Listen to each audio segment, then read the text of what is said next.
Hi, எல்லாருக்கும் வணக்கம். 100 நாள் டிப்ஸ் நம்பர் 23. டிப்ஸ் நம்பர் 23ல இன்னைக்கு நம்ம என்ன பார்க்க போறோம்னா, அதுக்கு முன்னாடி நம்ம பேஜ் ஃபாலோ பண்ணாம இருந்தீங்கன்னா மறக்காம ஃபாலோ பண்ணிடுங்க. இந்த வீடியோஸ் பிடிச்சிருந்தா கண்டிப்பா லைக் பண்ணிடுங்க. ஓகே, டிப்ஸ் போலாம். இன்னைக்கு என்ன டிப்ஸ் சொல்ல போனா 30 சைஸ் நம்ம பார்த்துருக்கோம். இதுக்கு முன்னாடி 32 பார்த்துருப்போம்.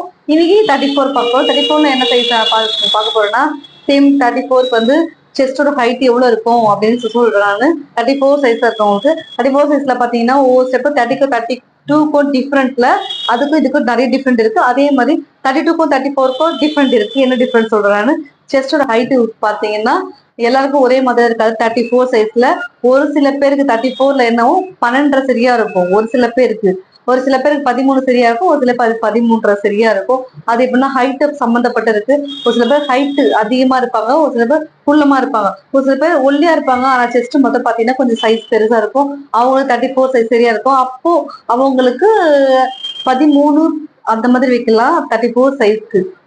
மத்தபடி பாத்தீங்கன்னா ஹைட் கம்மியா இருப்பாங்க ஒரு சில பேருக்கு. அவங்க 34 சைஸ்ல 12.25 அல்லது 12.5 வச்சா சரியா இருக்கும்.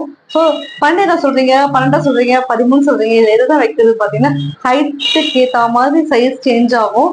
அதே மாதிரி வந்து பாடிக்கு ஏத்த மாதிரி ஒரு சில பேர் வெயிட்டா இருப்பாங்க, ஆனா செஸ்ட் சைஸ் கம்மியா இருக்கும். நீங்க செக் பண்ணி பாத்தீங்க 34 சைஸ் இருப்பாங்க, அளவு செக் பண்ணி பார்த்தேன் 34 சைஸ் இருப்பாங்க. ஆனா செஸ்டோட சைஸ் பாத்தீங்கன்னா கம்மியா இருக்கும். அவங்களுக்கு எந்த மாதிரி சைஸ் வைக்கலாம் பாத்தீங்கன்னா அவங்களுக்கு 12 சரியா இருக்கும் 34க்கு. எனக்கு 13 சைஸ் யாருக்கு வைக்கலாம் அப்படின்னு பாத்தீங்கன்னா 13 சைஸ் ஹைட்டா இருக்கவங்களுக்கு 34 சைஸ்ல கொஞ்சம் ஹைட்டா 5 அடி இல்லாம கொஞ்சம் ஹைட்டா இருக்கவங்களுக்கு 13 வச்சா சரியா இருக்கும். சோ இந்த வீடியோ பிடிச்சிருந்தா மறக்காம லைக் பண்ணுங்க, கமெண்ட் பாக்ஸ்ல கமெண்ட் பண்ணுங்க. டெய்லிங் சம்மந்தப்பட்ட எனி கொஸ்டின் ஆனாலும் கமெண்ட் பாக்ஸ்ல கமெண்ட் பண்ணுங்க. நான் உங்களுக்கு நான் ரிப்ளை பண்றேன். இனி 100 டிப்ஸா ஸ்டெப்ஸப்பா பார்த்துட்டே வாங்க, கண்டினியூ பண்ணிட்டே இருப்பேன். ஓகே, நடுவில் வந்து கொஞ்சம் நிறைய பிரேக் எடுத்துட்டேன் 100 டிப்ஸ்ல. இனி கண்டினியூஸா 100 டிப்ஸ் உங்களுக்கு தேடி வரும். மறக்காம லைக் பண்ணி வச்சுக்கோங்க. ஃபாலோ பண்ணாதவங்க ஃபாலோ பண்ணிக்க, சப்ஸ்கிரைப் பண்ணாதவங்க சப்ஸ்கிரைப் பண்ணுங்க. Okay, thank you.